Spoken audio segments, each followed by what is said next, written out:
नमस्कार, स्वागत है आप सबका। आपके साथ मैं हूं मोनिका सिंगाड़ा। जैसे जैसे सूरज में तपिश बढ़ रही है, वैसे वैसे देश का सियासी पारा भी बढ़ता चला जा रहा है। रैली का रेला शुरू हो चुका है, सियासी मेला लगने लगा है। कई नेता अपनी ही पार्टी को धमका रहे हैं, तो कोई सियासी गलबैया करने से कतरा रहे हैं। कौन किस रण में उतरेगा, किसका किससे मुकाबला होगा, इसकी भी भविष्यवाणियां शुरू हो गई हैं। अंदर की खबर यह है कि अखिलेश को आजमगढ़ से चुनाव लड़ने का सियासी न्योता मिला है, तो साक्षी महाराज को टिकट कटने का खौफ सता रहा है।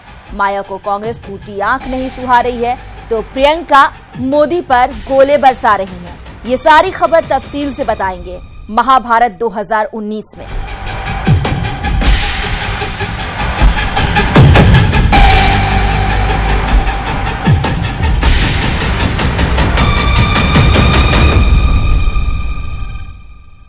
2019 के महाभारत में प्रियंका ने आज मोदी के गढ़ गुजरात से सियासी रैली का आगाज किया। चुनाव की तारीखों के ऐलान के बाद प्रियंका गांधी की ये पहली चुनावी रैली थी।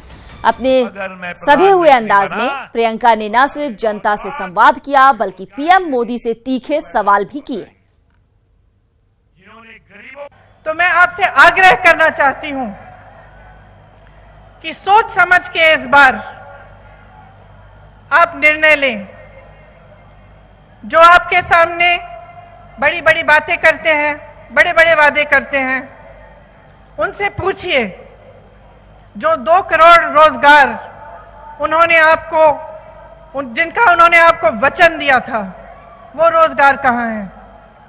उनसे पूछिए कि जो 15 लाख आपके खाते में आने थे, वो 15 लाख कहां गए?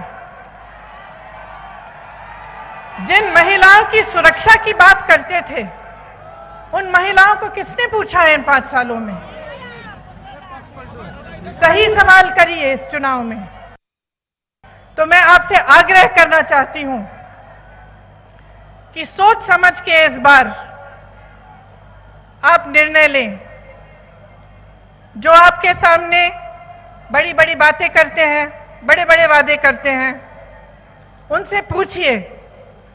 जो 2 करोड़ रोजगार उन्होंने आपको जिनका उन्होंने आपको वचन दिया था, वो रोजगार कहां है? उनसे पूछिए कि जो 15 लाख आपके खाते में आने थे, वो 15 लाख कहां गए? जिन महिलाओं की सुरक्षा की बात करते थे, उन महिलाओं को किसने पूछा है इन 5 सालों में? सही सवाल करिए इस चुनाव में। पहली बार मैं गुजरात आई हूं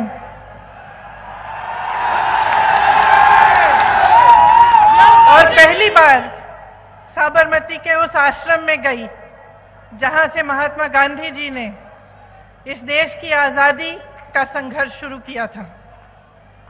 और मैं बता नहीं सकती आपको कि वहां उन पेड़ों के नीचे बैठे हुए, भजन सुनते हुए मेरे दिल में क्या भावना जागी।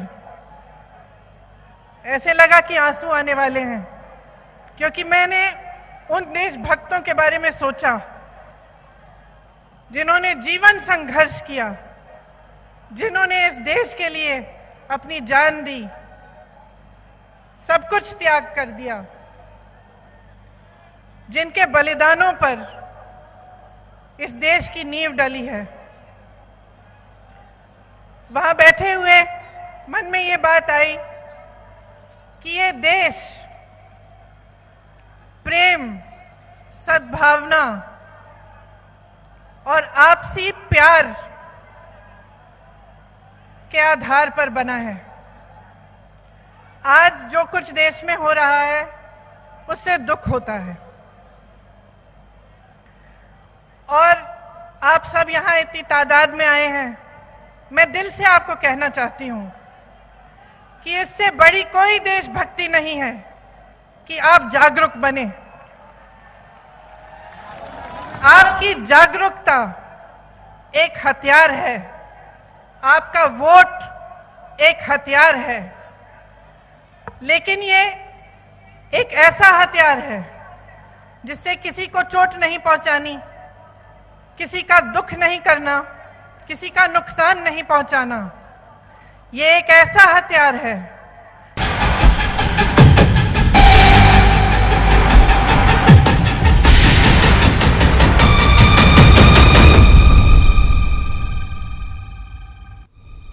नमस्कार, स्वागत है आप सबका। आपके साथ मैं हूं मोनिका सिंगाड़ा।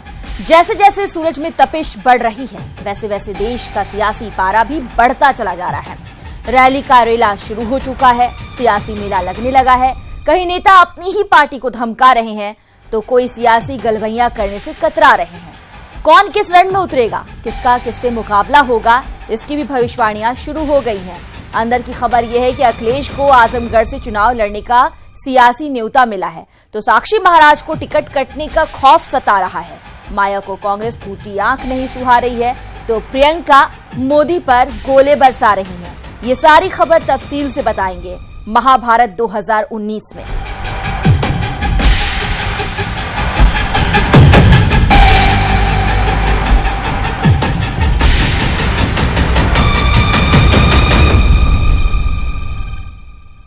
दो 2019 के महाभारत में प्रियंका ने आज मोदी के गढ़ गुजरात से सियासी रैली का आगाज किया। चुनाव की तारीखों के ऐलान के बाद प्रियंका गांधी की ये पहली चुनावी रैली थी। अपने सधे हुए अंदाज में प्रियंका ने न सिर्फ जनता से संवाद किया, बल्कि पीएम मोदी से तीखे सवाल भी किए। तो मैं आपसे आग्रह करना चाहती हूं कि सोच समझ के इस बार आप निर्णय लें। जो आपके सामने बड़ी बड़ी बातें करते हैं, बड़े बड़े वादे करते हैं, उनसे पूछिए जो 2 करोड़ रोजगार उन्होंने आपको, जिनका उन्होंने आपको वचन दिया था, वो रोजगार कहाँ है। उनसे पूछिए कि जो 15 लाख आपके खाते में आने थे, वो 15 लाख कहाँ गए। जिन महिलाओं की सुरक्षा की बात करते थे, उन महिलाओं को किसने पूछा है इन 5 सालों में। सही सवाल करिए इस चुनाव में। तो मैं आपसे आग्रह करना चाहती हूं कि सोच समझ के इस बार आप निर्णय लें। जो आपके सामने बड़ी बड़ी बातें करते हैं, बड़े बड़े वादे करते हैं, उनसे पूछिए जो 2 करोड़ रोजगार उन्होंने आपको, जिनका उन्होंने आपको वचन दिया था, वो रोजगार कहाँ है। उनसे पूछिए कि जो 15 लाख आपके खाते में आने थे, वो 15 लाख कहाँ गए। जिन महिलाओं की सुरक्षा की बात करते थे, उन महिलाओं को किसने पूछा है इन 5 सालों में। सही सवाल करिए इस चुनाव में। पहली बार मैं गुजरात आई हूं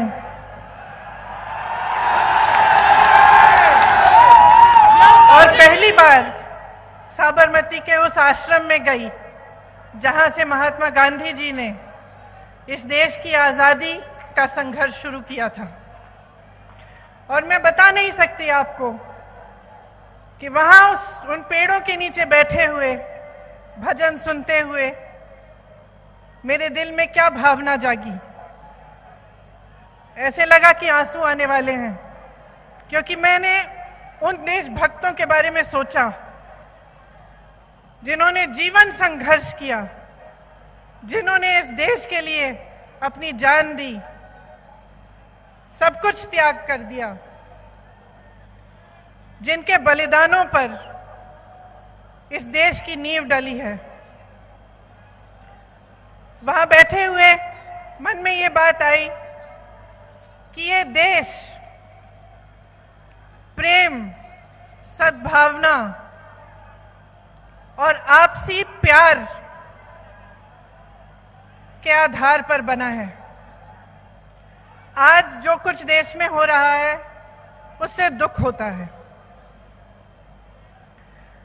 और आप सब यहां इतनी तादाद में आए हैं, मैं दिल से आपको कहना चाहती हूं कि इससे बड़ी कोई देशभक्ति नहीं है कि आप जागरूक बने। आपकी जागरूकता एक हथियार है, आपका वोट एक हथियार है, लेकिन ये एक ऐसा हथियार है जिससे किसी को चोट नहीं पहुंचानी, किसी का दुख नहीं करना, किसी का नुकसान नहीं पहुंचाना। ये एक ऐसा हथियार है जो आपको मजबूत बनाएगा। और हमसे बात करने के लिए इस वक्त फोन लाइन पर हमारे एग्जीक्यूटिव एडिटर अमिताभ अग्निहोत्री जी जुड़ गए हैं।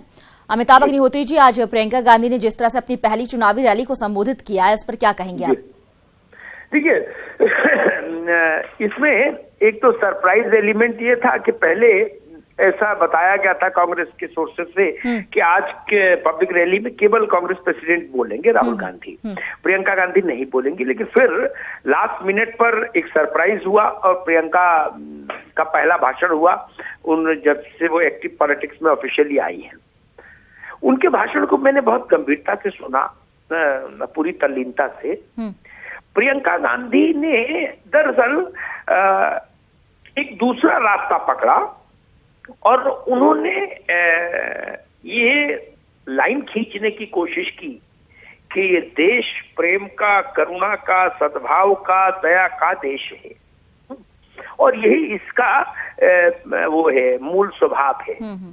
जैसे उन्होंने कहा कि कुछ लोग अपनी फितरत बताते हैं, उन्हें इस मुल्क की फितरत बताइए। इस मुल्क की फितरत है प्रेम, करुणा। तो एक तो वो उन्होंने एक लाइन खींचने की कोशिश की और दूसरा जो मुद्दों का मसला है वो विपक्ष और भाजपा के बीच में एक बड़ा मसला है कि नैरेटिव कौन सा बने।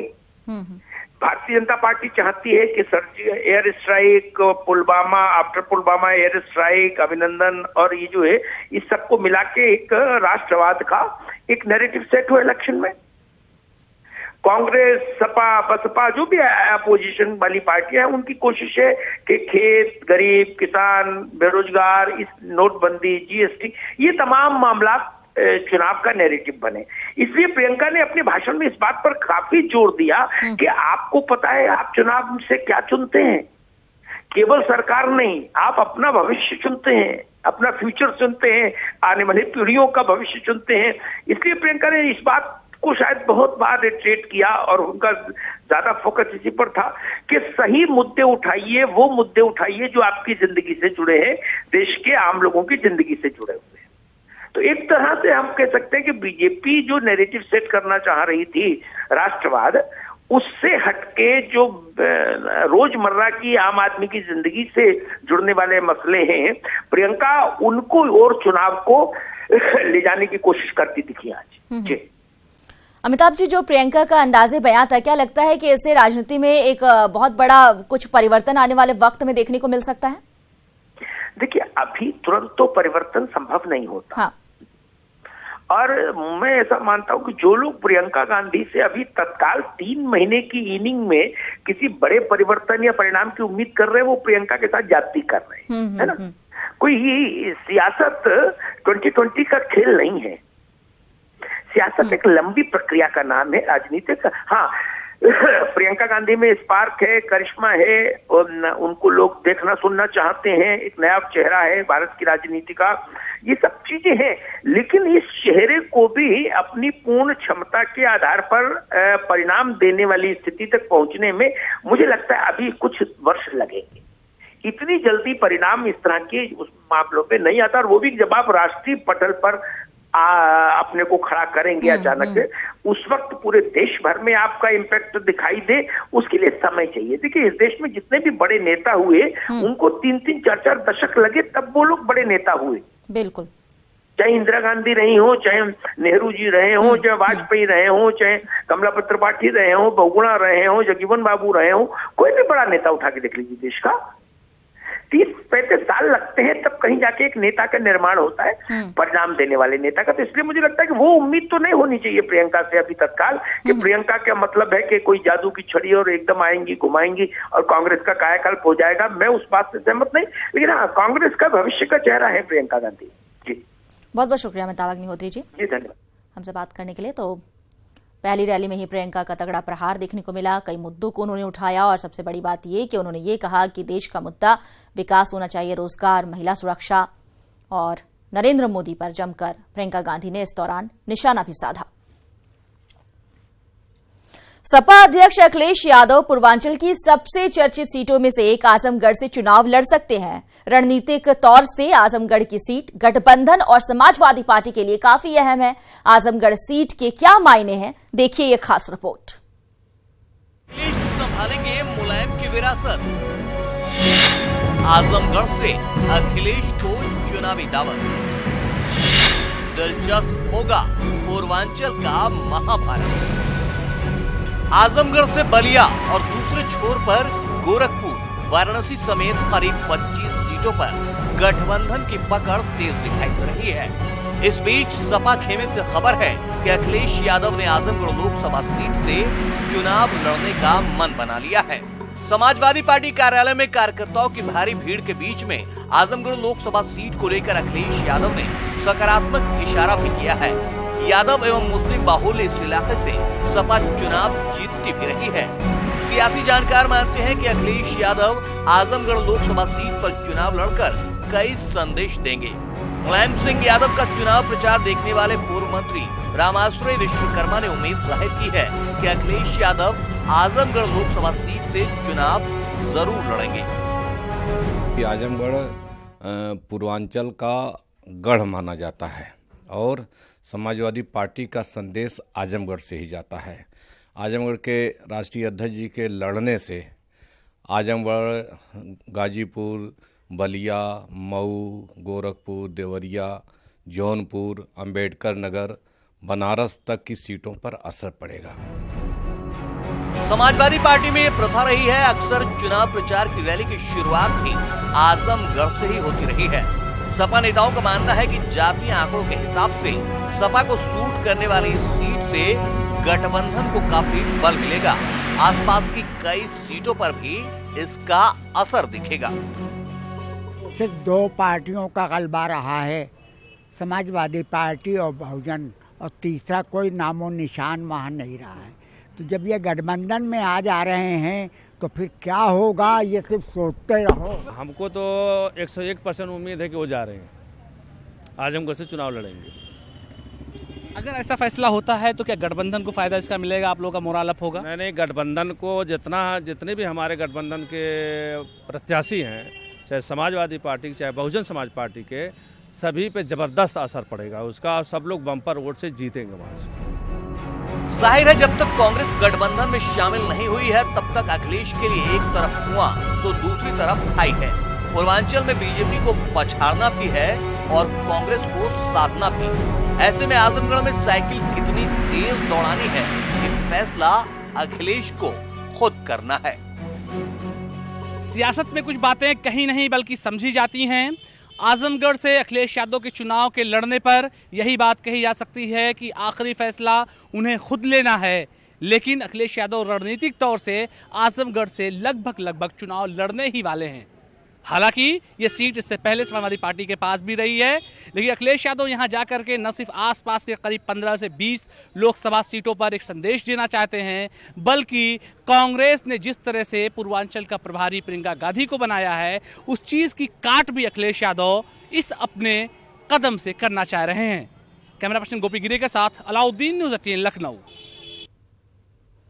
यूपी की राजनीति में सियासी लिहाज से सबसे हाई प्रोफाइल मानी जाने वाली वाराणसी लोकसभा सीट पर देश ही नहीं बल्कि विदेश की भी नजर है। आखिर ऐसा हो भी क्यों ना, वाराणसी से खुद पीएम नरेंद्र मोदी वर्तमान में सांसद हैं और आगामी चुनाव इसी सीट से लड़ने की तैयारी कर रहे हैं। तो जानना जरूरी है काशी का सियासी मिजाज।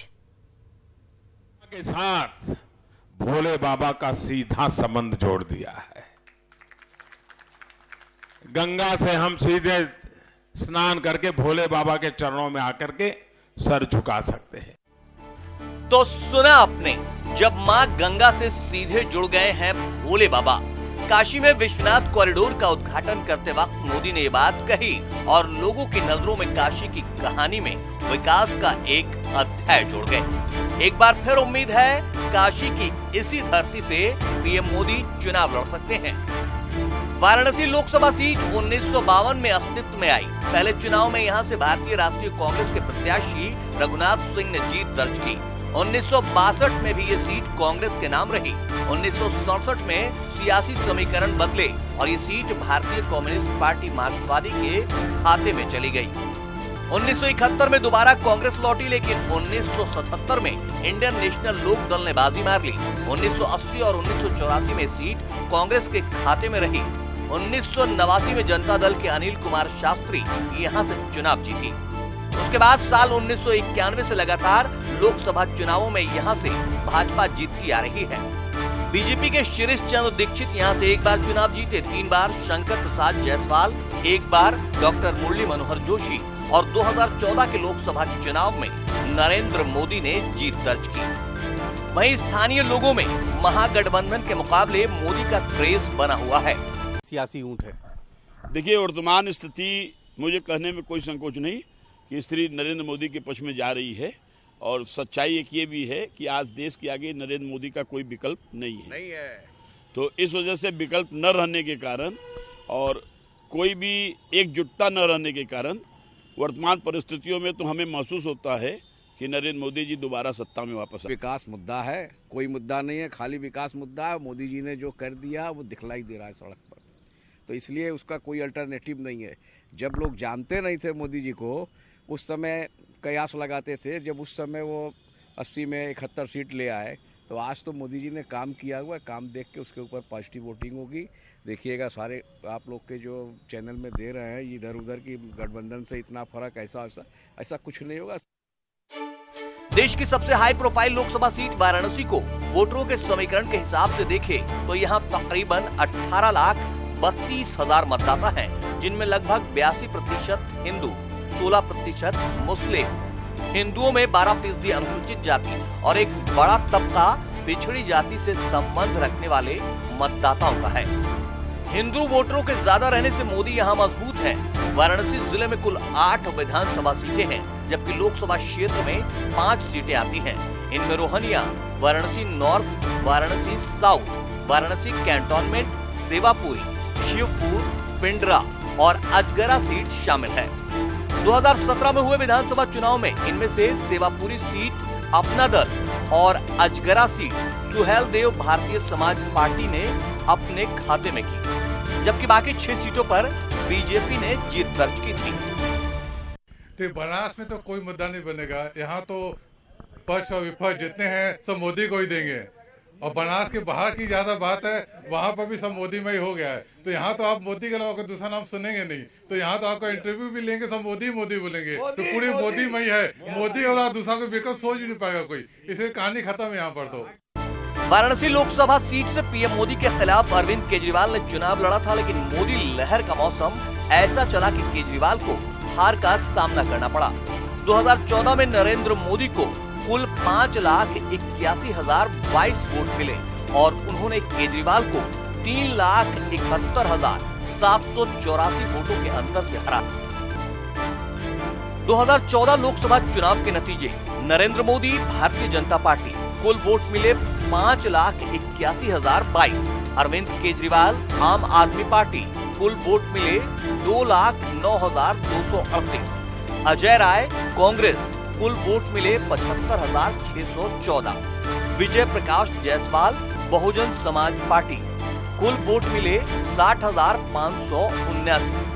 कैलाश चौरसिया समाजवादी पार्टी, कुल वोट मिले 45,291। साल 2014 से पहले यहाँ विकास के कामों की गति धीमी थी, लेकिन केंद्र में सरकार बनने के बाद से अब तक बनारस के लिए तकरीबन 315 बड़ी परियोजनाएं स्वीकृत हुई, जिनमें से अब तक लगभग 279 परियोजनाएं पूरी की जा चुकी हैं। फिलहाल भाजपा की ओर से प्रधानमंत्री नरेंद्र मोदी का दोबारा यहां से लड़ना तय माना जा रहा है। सिर्फ अरविंद केजरीवाल को छोड़कर पीएम मोदी ने सभी की जमानत जब्त करा दी थी। पिछली बार वो गुजरात के मुख्यमंत्री के तौर पर काशी में नया चेहरा थे, लेकिन इन 5 सालों में लगातार बतौर सांसद सक्रियता से उन्होंने काशी से रिश्ता मजबूत किया है। शायद इसलिए विपक्ष का प्रयास है कि वो यहाँ ऐसा उम्मीदवार उतारे जो प्रधानमंत्री का मुकाबला कर सके। कांग्रेस की ओर से गुजरात के युवा नेता हार्दिक पटेल को भी मैदान में उतारने की चर्चाएं तेज है। ऐसे में काशी की सियासी कहानी काफी दिलचस्प होगी। यूपी में इस वक्त बीजेपी का राज है। ऐसे में एक बार फिर से हर हर मोदी का नारा काम कर पाएगा या नहीं, ये तो लोकसभा चुनाव परिणाम बताएंगे, लेकिन इसमें कोई शक नहीं कि काशी के विकास का मैप रिजल्ट ही मोदी और भाजपा दोनों का भविष्य तय करेगा।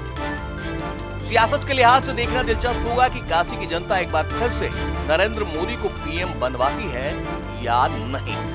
Bureau report, news 18। उन्नाव से सांसद साक्षी महाराज ने पत्र लिखकर बीजेपी अध्यक्ष महेंद्र नाथ पांडे को चेतावनी दी है। उन्होंने कहा कि अगर उन्हें टिकट नहीं मिला तो पार्टी को परिणाम भुगतने होंगे। साक्षी महाराज ने पत्र में लिखा है कि मैंने पार्टी को उन्नाव में खड़ा किया है और मेहनत और पैसा लगाकर क्षेत्र में मेहनत की है, इसलिए टिकट मुझे ही मिलना चाहिए। साक्षी महाराज ने ये धमकी दी है और जो पत्र लिखा है वो भी आप एक तरफ देख सकते हैं। उन्नाव में मैंने पार्टी को खड़ा किया है, ये साक्षी महाराज का तर्क है और इन्हें इस बात का डर सता रहा है कि कहीं इनका टिकट इस बार कट ना जाए, क्योंकि इसकी पूरी संभावना बन रही है। बीजेपी के आला कमान ने ये साफ कर दिया है कि जिन लोगों ने भी अपने क्षेत्र में बेहतर काम किया है, जनता उनसे खुश है, उन लोगों को टिकट दिया जाएगा। बड़ी बारीकी से इन चीजों को देखा जाएगा और ऐसे में साक्षी महाराज को इस बात का डर सता रहा है कि कहीं उनका टिकट काट ना दिया जाए। उससे पहले उन्होंने ये चेतावनी दे दी है, टिकट ना मिलने पर परिणाम भुगतने की चेतावनी दी है। टिकट कटने से काफी गुस्से में साक्षी महाराज पहले ही नजर आ रहे हैं। इस तरह की अटकलें जब हैं तभी उन्होंने चेतावनी दे दी है और ये कह दिया है कि परिणाम जो है वो सुखद नहीं रहेगा। सियासी मौसम में जो अपने साथ हैं उन्हें बनाए रखना वक्त की जरूरत है। शायद इसी बात को ध्यान में रखते हुए सीएम योगी ने मास्टर स्ट्रोक खेलते हुए राज्य सरकार के अधीन आने वाले आयोगों और बोर्ड में खाली पड़े पदों पर नियुक्ति को मंजूरी दे दी। इसके जरिए सीएम योगी ने न सिर्फ अपना दल और सुहेल देव भारतीय समाज पार्टी जैसे सहयोगी दलों की नाराजगी दूर कर दी है, बल्कि जातिगत समीकरणों को ध्यान में रखते हुए लंबे वक्त से पार्टी के लिए काम कर रहे नेताओं को भी जगह देकर तोहफा दिया है। रविवार को जहां पूरे देश की निगाहें चुनाव आयोग के ऐलान पर टिकी थी, इसी बीच सीएम योगी आदित्यनाथ ने विभिन्न आयोगों और बोर्डों के अध्यक्ष, उपाध्यक्ष और सदस्यों के पदों पर सहयोगी दलों के नेताओं की नियुक्ति कर उनकी नाराजगी काफी हद तक दूर कर दी। ओम प्रकाश राजभर के बेटे अरविंद राजभर को उत्तर प्रदेश लघु उद्योग का अध्यक्ष और एसबीएसपी के राष्ट्रीय प्रवक्ता राणा अजित प्रताप सिंह को उत्तर प्रदेश बीज विकास निगम का अध्यक्ष बनाने के साथ ही इस पार्टी के 4 अन्य नेताओं को विभिन्न निगमों और परिषदों का सदस्य बनाया गया। वहीं सरकार ने अपना दल एसके रामलखन पटेल को उत्तर प्रदेश आवास एवं विकास परिषद का अध्यक्ष और रेखा वर्मा को उत्तर प्रदेश राज्य बीज प्रमाणीकरण संस्था का अध्यक्ष बनाने के साथ ही 7 अन्य नेताओं को विभिन्न निगमों और परिषदों का सदस्य बनाया और अपना दल एस की नाराजगी भी दूर कर दी। अपना दल एस ने सरकार के इस फैसले पर खुशी जताई और 2019 में 2014 से भी ज्यादा बहुमत हासिल करने का दावा कर डाला।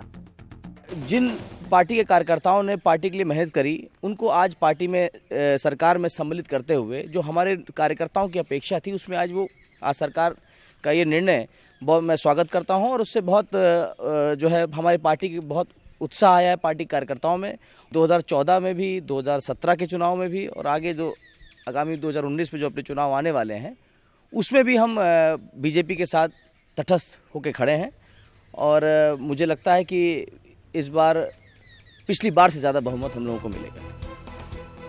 भले ही अपना दल एस और एसबीएसपी की सीटों के बंटवारे को लेकर बीजेपी हाईकमान से अब तक कोई बात न बन पाई हो, लेकिन सहयोगी दलों को बोर्ड और निगमों में जगह मिलने के बाद उनकी कड़वाहट जरूर कम हुई है। बात बात पर नाराजगी दिखाने वाली अब ये पार्टियां अगले लोकसभा चुनाव में साथ लड़ने का अब दावा कर रही है। एक पहल दोस्ती की उन्होंने शुरू किया है। अब आगे सीटों के संबंध में पिछड़ा वर्ग के 27% आरक्षण में बंटवारे के संबंध में वार्ता हो जाए तो ये कब बंटवारा कितने दिनों में होगा, चुनाव के बाद वो उसकी कोई गाइडलाइंस तय हो और सीटों के संबंध में बात हो जाए। हम तो एनडीए के साथ हैं। देखना है कि सीएम योगी का ये मास्टर स्ट्रोक आगामी चुनाव में बीजेपी के लिए कितना मददगार साबित होता है। लखनऊ से राजीव सिंह की रिपोर्ट, न्यूज़ 18। इसी के साथ हमारे इस खास कार्यक्रम में फिलहाल के लिए बस इतना ही। दीजिए पूरी टीम को इजाजत। नमस्कार।